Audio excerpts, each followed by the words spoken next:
Hi guys, it's me, Teacher Chas. This is my mini vlog as an ARAL tutor. Today is our training for the ARAL program. So ayan na nga, papunta na ako niyan sa school kasama ang aking boyfriend na nagmamadaling mag-drive. Akala na kasi late na ako. At ayan na nga, nandito na ako sa Central. Bago pumasok, may pinirmahan muna kami for attendance sa mga external tutors.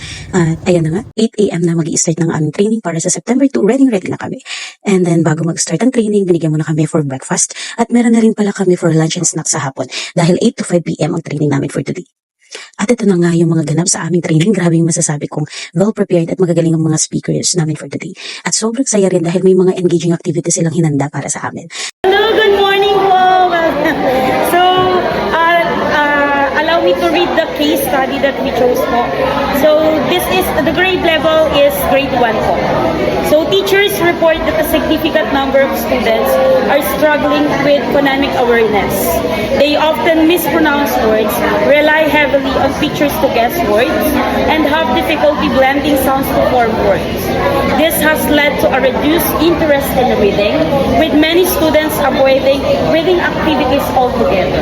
And the model theory that we apply is Nag-demo rin ang aming speakers with the materials na pwede namin gamitin during our sessions. Okay, so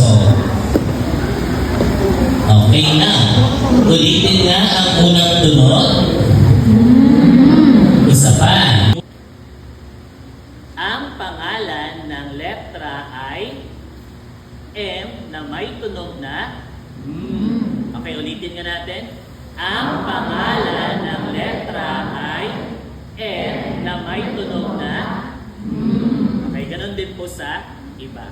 Dito rin nagkaroon kami ng chance to demo. They gave a situation or case on how we are going to do if yung mga learners namin ay hindi kaya mag-blend ng mga sounds. Tulak mo parang makabuo ng sound. Ikaw ba?